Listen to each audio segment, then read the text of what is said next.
네, 저희는 지금 나눔이라고 하는 주제로 지난주부터 말씀을 나누고 있습니다.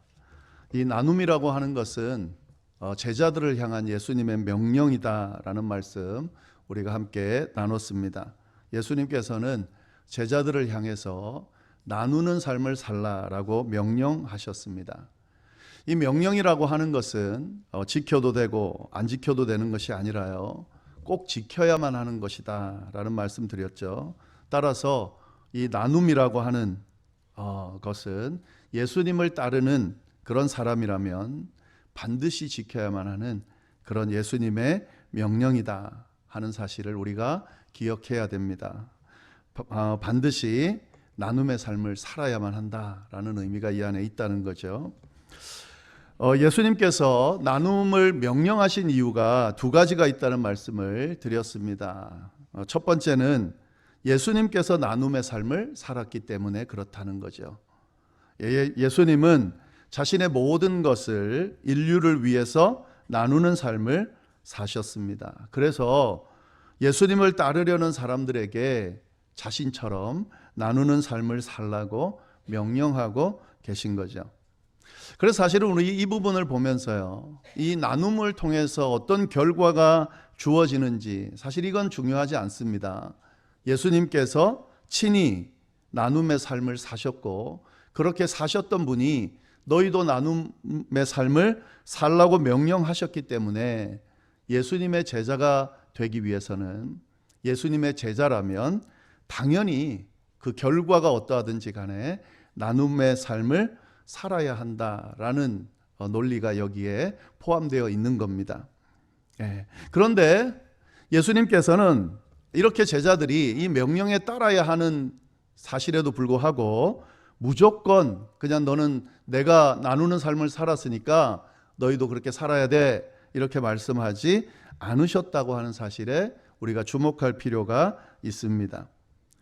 예수님께서 나눔의 삶을 살라고 제자들에게 명령하신 이유는 제자들을 위해 하신 명령이라는 거죠. 예수님께서는 진심으로 제자들이 풍성하고 행복한 삶을 살기를 바라셨습니다. 그래서 그런 삶을 사는 길인 나눔의 삶을 가르쳐주고 계셨던 거죠. 우리가 이 부분을 잊으면 안 됩니다. 무조건 예수님이 나눔의 삶을 살았으니까 너희도 그렇게 희생하면서 살아야 돼 이렇게 말씀하시는 것이 아니라요, 예수님의 제자들, 예수님을 따르는 자들이 진심으로 풍성하고 행복한 삶을 살기 원하셔서 나눔의 삶을 살라고 명령하신 것이다. 우리가 이 부분을 꼭 기억할 수 있어야 됩니다. 이 나눈다고 하는 것, 단순히 내 것을 희생하는 것을 의미하는 것이 아니라는 말씀 드렸죠. 내 것을 나누어 줌으로 내 것이 없어지는 것이 아니라요, 도리어 풍성하게 채워지는 원리가 예수님의 그 말씀 안에 담겨 있다. 나눔으로 채워지는 원리가 있다는 사실을 우리가 주목해야 됩니다. 성경이 말하는 나눔, 예수님이 말씀하시는 나눔은 단순히 내 것을 없애는 것이 아니라 나눔으로 채우는 원리가 있다. 나눔으로 사라진 그 부분을 하나님께서 채워주신다. 이런 원리가 있음을 우리가 기억할 수 있어야 됩니다. 지난주 나눈 말씀이죠. 주라, 그리하면 하나님께서 주실 것이다. 예수님이 나누라, 주라 라고 명령하면서 그 뒤에 분명히 말씀하셨습니다. 그리하면 하나님께서 너가 나눈 그 부분을 채워주실 것이다. 이 말씀을 하셨다는 것 기억해야 됩니다. 또 한 가지 더 말씀을 나눴습니다. 잠언 19장 17절 말씀을 우리가 나눴습니다. 가난한 자를 불쌍히 여기는 것은 여호와께 꾸이는 것이니 그 선행을 갚아주리라. 나눈다는 것은 하나님께 꾸어주는 삶을 사는 것과 같다 하는 거죠. 그래서 하나님께서 그 꾸어준 것에 대해서 반드시 갚아준다. 이게 바로 성경이 말하는 나눔의 의미라는 거죠. 갚아주시는데 그냥 갚아주시지 않는다라고 예수님이 말씀하셨습니다. 넘치게 갚아주신다. 얼마나 넘치게 갚아주시는지 이렇게 표현했다고 되어 있습니다. 후히 되어 누르고 흔들어서 넘치도록 해서 너에게 안겨주겠다. 나누는 삶을 사는 이에게 하나님께서 이렇게 갚아주신다. 예수님께서 분명하게 말씀해 주셨습니다. 나누는 삶을 산다는 것은 이런 의미가 있습니다. 우리가 꼭 기억해야 됩니다. 예수님의 명령이기 때문에 지켜야 하는 것이지만 나눔의 삶을 사는 것이 바로 우리의 삶을 가장 풍성하게 하고 복되게 하는 길이라는 사실을, 그래서 나누는 삶을 살아야 된다는 사실을 우리가 꼭 기억하고 이런 나눔의 삶을 다 사실 수 있기를 간절히 바랍니다. 자, 오늘은 다른 말씀을 가지고 나눔에 대한 이야기를 좀 더 나눠보도록 하겠습니다. 오늘 본문 말씀이죠. 잠언 11장 24절부터 27절까지의 말씀입니다. 24절 말씀을 보면 이렇게 되어 있죠. 우리 같이 한번 읽어볼까요? 시작.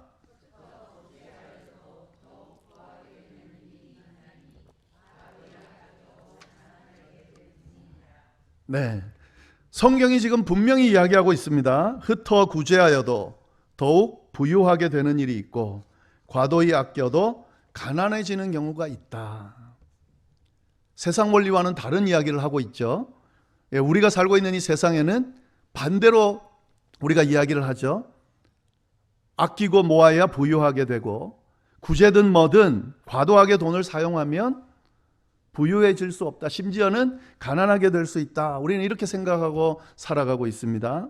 근데 성경은 반대로 이야기하고 있다 하는 거죠. 흩어 구제하는데도 불구하고 더 부하게 되고 과도히 아끼는데도 불구하고 도리어 가난하게 된다. 도대체 어떤 의미로 이야기를 하시는지 조금 더 생각해 보면은요, 여기서 흩어 구제한다는 말은 남에게 나누어 주는 것, 인심이 후하게 다른 사람에게 베푸는 것, 이런 의미가 있습니다. 다른 번역을 보면은요.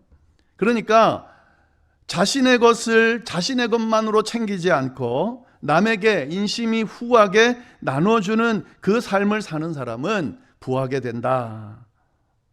줄어드는 게 아니라 부하게 된다, 이렇게 말씀하는 의미인 겁니다. 그런데 과도하게 아끼는데도 모으는데도 불구하고 가난해지는 사람이 있다. 이렇게 지금 이야기하는 거죠. 이 공동번역 개정판을 보면은요, 이 과도하게 아낀다는 말을 이렇게 번역했습니다. 인색하게 군다. 새번역 성경을 보면 이렇게 표현했습니다. 마땅히 쓸 것까지 아낀다. 그래서 우리가 오해하지 말아야 될 건요, 절약하고 아끼는 것이 가난하게 살게 되는 건가? 이건 아니죠. 과도하게라는 말을 연결해서 볼 수 있어야 됩니다. 과도하게 아끼는 자. 무슨 말입니까? 써야 할 것을 아낀다는 거예요. 심하게 아낀다는 거예요. 마땅히 다른 이들을 위해 써야 하는 부분이 있습니다. 그런데도 불구하고 인색하게 아끼는 경우에, 그런 경우는 가난하게 된다라고 지금 말씀하고 있는 거죠. 여러분도 잘 아시겠지만 이런 경우 많이 있거든요.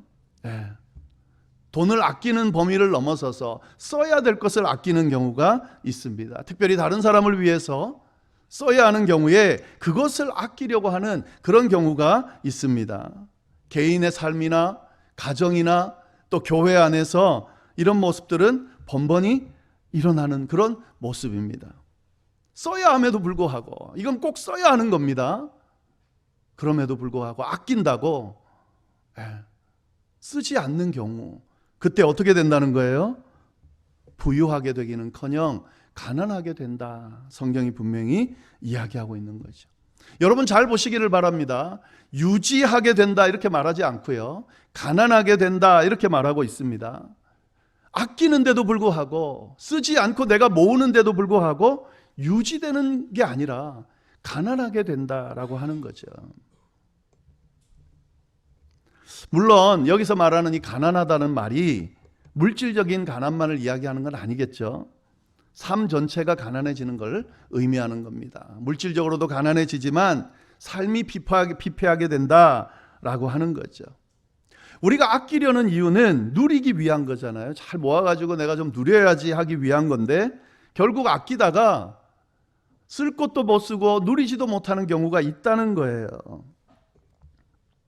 그래서 삶이 가난해지고 피폐해지는 경우가 있다는 거죠. 아끼면, 과도하게 아끼면 가난해진다. 이 말씀을 좀 잘 기억하시기를 바랍니다. 어떻게 하면 누릴 수 있는가? 후하게 나눌 때 누릴 수 있다는 거죠. 후하게 나눌 때에, 다른 사람을 돌아볼 때에, 써야 되는 것을 쓸 때에, 그때에 누릴 수 있다. 부유해질 수 있다는 거예요. 나눔을 통해 행복을 느낀다는 의미는 이런 의미겠죠. 나눔을 통해 더 풍성함을 느낀다는 의미는 이런 의미일 겁니다. 기억하시기를 바랍니다. 흩어 구제하여도 더욱 부하게 되는 일이 있고, 과도히 아껴도 가난하게 될 뿐인 경우가 있다. 자, 그러면 왜 이런 결과가 나타나는가 하는 거죠.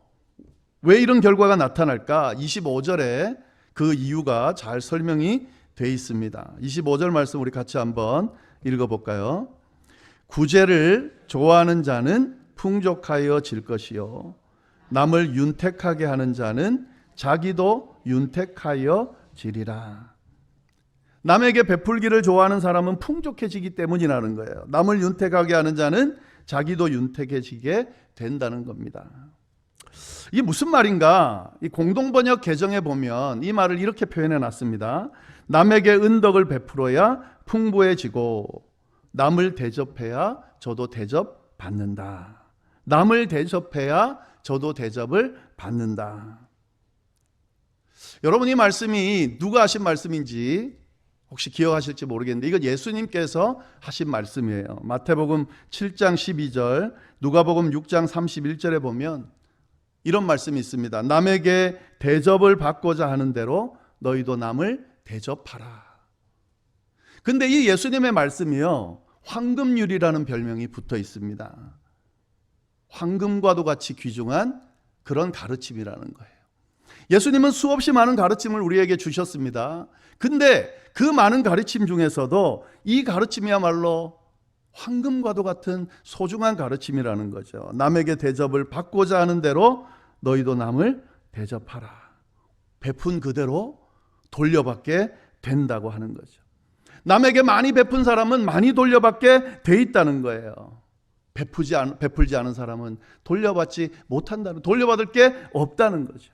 과도하게 아끼는 사람, 베풀지 않은 사람입니다. 자기 것만 챙긴 사람입니다. 그러니까 다른 사람도 대접하지 않겠죠. 그러니 가난해질 수밖에 없는 거죠. 흩어 구제하는 사람, 다른 사람들에게 베푼 사람입니다.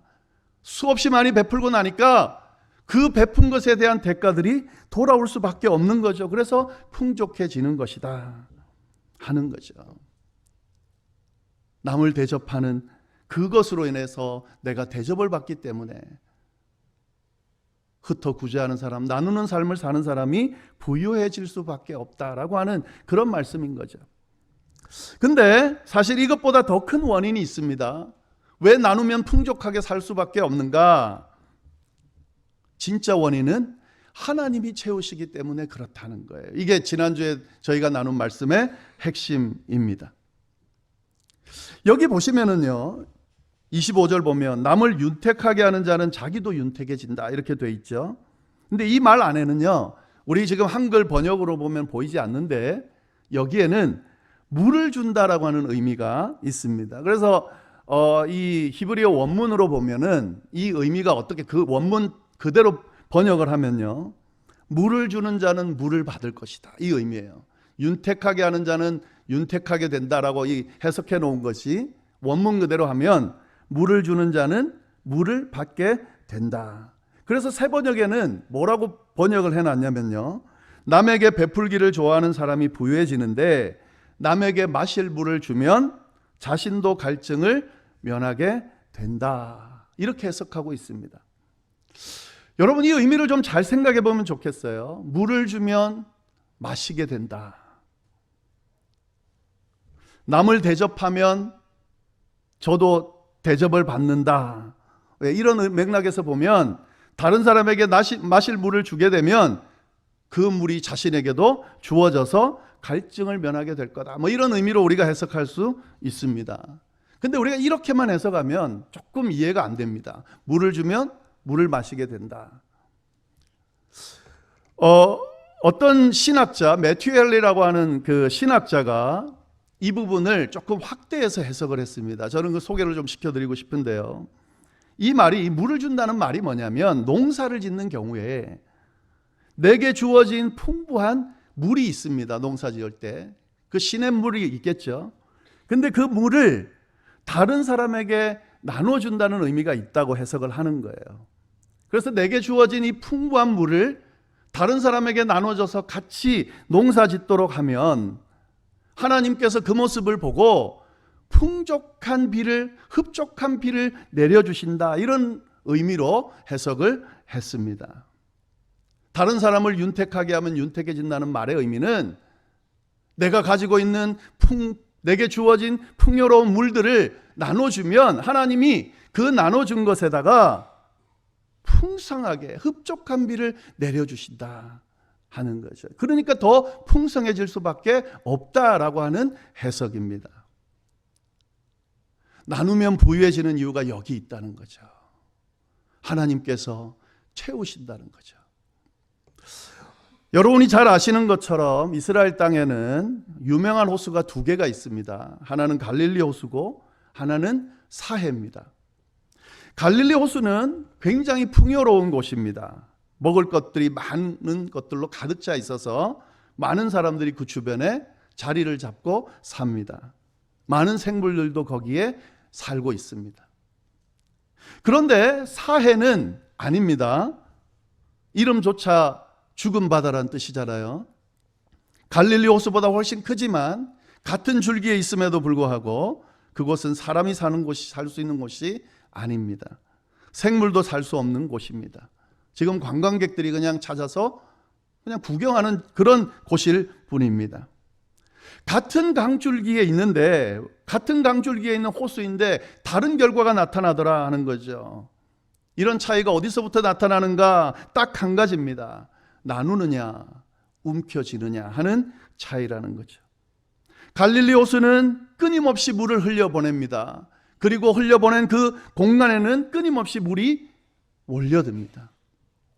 그래서 끊임없이 흘려보내고 끊임없이 채우니까 그 호수의 물은 늘 살아 있습니다.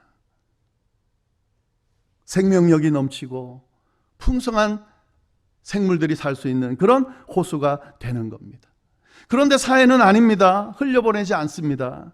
그저 받고 움켜쥐기만 할 뿐입니다. 그러니 그 상태에서 계속 물이 증발하고 염분이 남게 되니까 살 수 없는 거죠. 생명력을 잃어버리게 되는 거죠. 여러분, 이런 의미를 생각할 때에 나누는 자가 부유해지고 풍족하게 살 수 있게 되는 이유가 분명해집니다. 나누는 자에게 하나님의 충만한 은총이 임하기 때문에 부유해질 수밖에 없는 겁니다. 나누는 곳, 흘려보내는 곳에 하나님의 은총이 풍성하게 임한다는 거죠.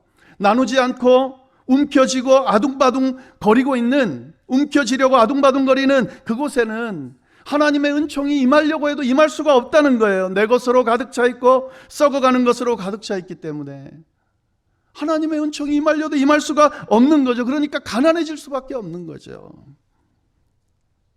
그런데 나눔으로 비워진 곳은 다르다는 거예요. 그 공간에 하나님의 은혜로 채워진다는 거예요. 하나님의 축복과 은총으로 채워진다 하는 거죠. 고린도후서 9장 10절 말씀을 보면 이런 말씀이 있습니다.